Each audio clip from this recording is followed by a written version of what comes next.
Buenas chicos y chicas, bienvenidos a un nuevo podcast. Hoy os hablaré sobre una conferencia que ha asistido esta mañana de la historiadora y decana de la Facultad de Filosofía y Letras de la Universidad de Granada, Teresa Ortega López. Ella ha planteado una idea muy interesante y relevante para entender la historia política y social de la España contemporánea y actual, la historia del antifeminismo. En ella explora cómo las reacciones contra el feminismo no son un fenómeno reciente ni una simple consecuencia de debates actuales, sino una corriente histórica que ha acompañado a los avances feministas desde hace más de un siglo. Uno de los puntos de partida de la conferencia gira en torno a una pregunta fundamental. ¿Estamos ante un fenómeno nuevo? Es decir, cuando observamos hoy discursos machistas o abiertamente hostiles hacia el feminismo, ¿estamos ante algo característico de nuestra época, provocado por las redes sociales o por determinadas tensiones políticas contemporáneas? ¿O estamos en realidad ante una reactivación de algo mucho más profundo, un patrón histórico que se repite cada vez que el movimiento feminista avanza? La tesis que plantea Teresa es clara. El antifeminismo no es una anomalía contemporánea ni una simple reacción puntual. Tampoco es únicamente el discurso de una minoría marginal. Más bien constituye una corriente histórica persistente que ha acompañado al movimiento feminista prácticamente desde sus orígenes modernos, desde finales del siglo XIX hasta la actualidad. En otras palabras, cada vez que se produce un avance hacia la igualdad de género, aparecen reacciones destinadas a frenarlo, reinterpretarlo o limitar su alcance. Para comprender este fenómeno, la historiadora propone entender el antifeminismo como un mecanismo de defensa del orden de género. Esto significa que las sociedades, al organizarse históricamente sobre jerarquía entre hombres y mujeres, tienden a generar resistencia cuando esas jerarquías se ponen en cuestión. Y como ocurre con cualquier mecanismo de defensa, el antifeminismo no permanece estático, se reconfigura, adapta y se vuelve más sofisticado a medida que cambian las circunstancias históricas. No desaparece, simplemente cambia de forma. De hecho, uno de los elementos más interesantes de la conferencia es la idea de que existe un patrón histórico persistente.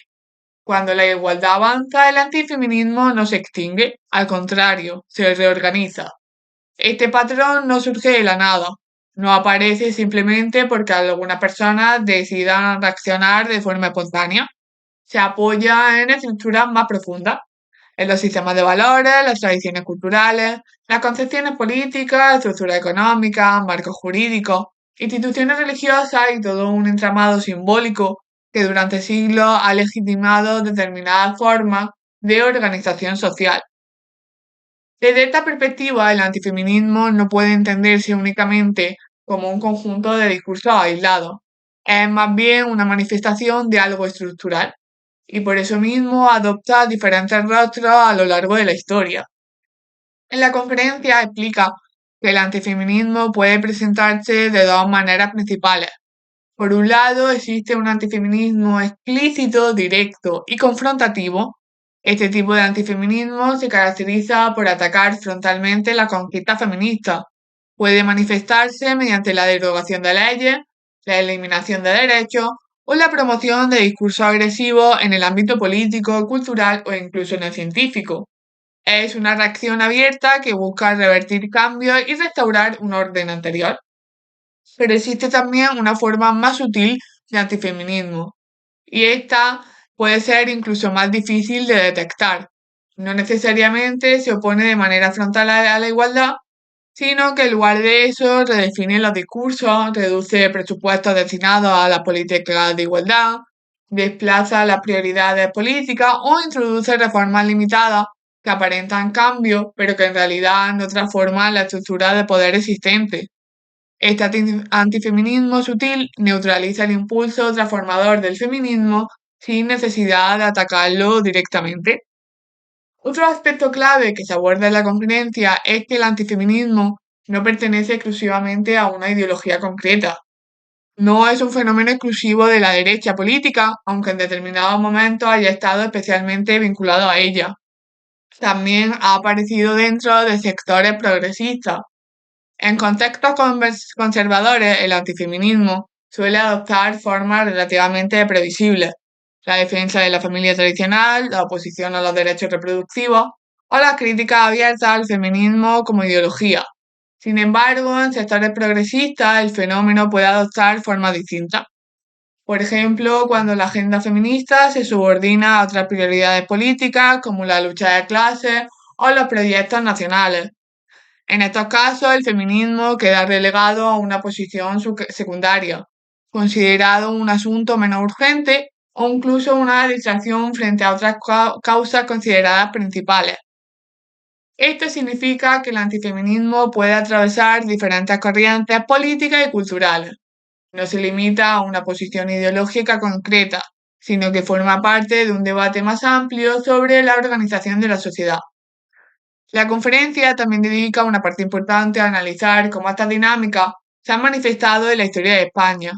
Para entenderlo es necesario retroceder hasta el siglo XIX, cuando la legislación española reflejaba de forma muy clara la desigualdad jurídica entre hombres y mujeres.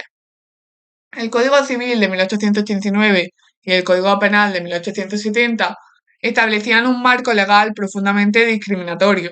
Las mujeres casadas, por ejemplo, no tenían autonomía personal ni laboral, no eran propietarias de sus propios ingresos y necesitaban autorización del marido para realizar muchas actividades, incluso algunas compras fuera del ámbito doméstico. El marido, por su parte, tenía una autoridad prácticamente absoluta dentro del ámbito familiar. La doble moral también estaba institucionalizada. Mientras que el adulterio femenino podía ser castigado severamente, el adulterio masculino era social y jurídicamente tolerado. De hecho, existían disposiciones legales que reducían las penas para un hombre que matara a su esposa si la sorprendía en adulterio. Todo esto refleja hasta qué punto el sistema legal estaba diseñado para proteger una estructura patriarcal. Pero las leyes no eran el único espacio donde se defendía esta jerarquía. También existía una producción intelectual que contribuía a justificar la subordinación de las mujeres. Pensadores conservadores del siglo XIX, como Jaime Balmes o Juan Donoso Cortés, elaboraron discursos que reforzaban la idea de que las mujeres debían ocupar una posición subordinada en la sociedad. Incluso en el siglo XX encontramos ejemplos de este tipo de pensamiento. El filósofo José Ortega Gasset escribió textos en los que describía una diferencia fundamental entre la excelencia masculina y la femenina. Según su planteamiento, el valor del hombre se encontraba en la acción, en lo que hace en el mundo público, como era luchar, explorar, escribir o intervenir en la política. En cambio, el valor de la mujer se situaría en el ser y el estar, en su presencia dentro del ámbito doméstico y familiar. Este tipo de ideas no eran marginales, formaban parte de una concepción ampliamente extendida en la sociedad. La conferencia también analiza el periodo de la dictadura de Miguel Primo de Rivera en la década de 1920. Durante este tiempo se introdujeron algunas medidas que aparentemente ampliaban la participación política de la mujer, como el voto municipal para determinadas mujeres cabezas de familia. Sin embargo, estas medidas estaban profundamente vinculadas a una concepción tradicional del papel femenino. Las mujeres eran presentadas como pilares morales de la nación, símbolos de pureza patriótica y responsables de la reproducción social. El énfasis no estaba en su autonomía como trabajadora o ciudadana, sino en su función como madre y guardiana de los valores nacionales. Incluso las políticas laborales dirigidas a las mujeres estaban orientadas a proteger su papel maternal más que a promover su independencia económica. Con la llegada de la Segunda República en 1931, se produjeron cambios importantes. La nueva Constitución reconoció la igualdad jurídica y se promovieron reformas modernizadoras, incluyendo la coeducación laica. Para muchos republicanos, la igualdad femenina formaba parte de un proyecto más amplio de modernización del Estado y de regeneración nacional. Sin embargo, incluso dentro del republicanismo, el feminismo no ocupaba una posición central. Figuras como Manuel Azaña defendían reformas que incluían la igualdad jurídica, pero el feminismo no constituía el eje principal de su pensamiento político. En muchos casos, la igualdad femenina se entendía como una pieza dentro de un proyecto de modernización más amplio.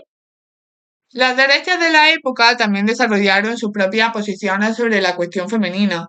Partidos y movimientos conservadores podían aceptar ciertas formas de participación pública de las mujeres, como el voto o su presencia en asociaciones, pero rechazaban cambios que alteraran la estructura patriarcal de la sociedad.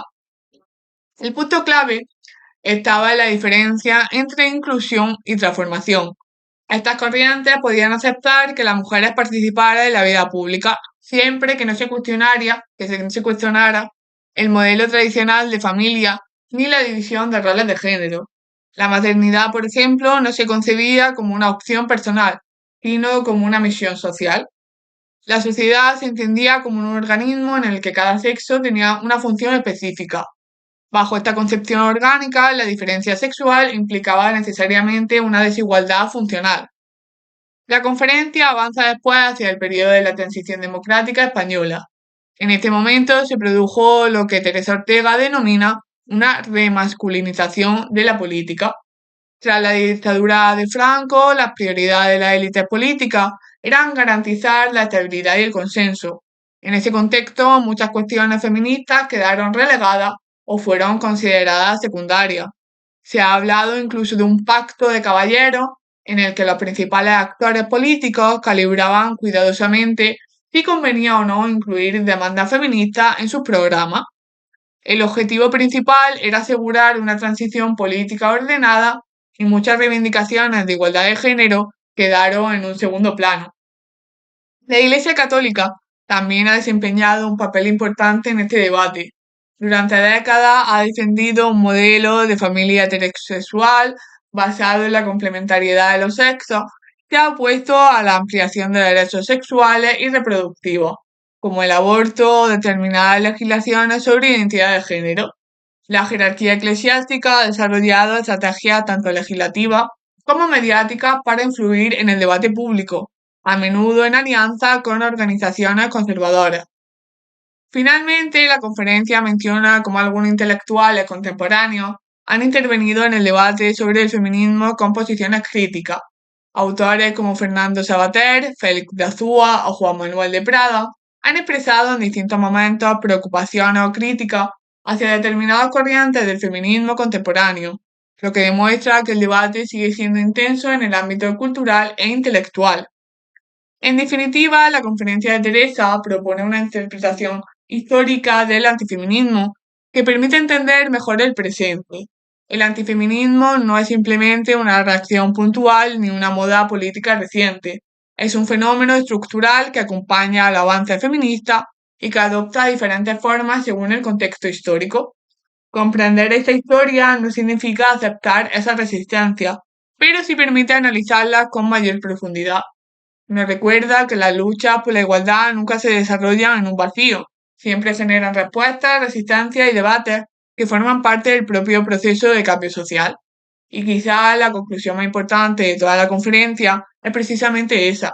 Cada avance en derechos e igualdad suele venir acompañado de una reacción, pero esa reacción también confirma algo fundamental, que la sociedad está cambiando y que esos cambios, precisamente por ser profundos, nunca se producen. Si os gusta la historia del antifeminismo, os recomiendo el último libro que ha sacado, que se llama Hasta aquí hemos llegado, una historia del antifeminismo en España.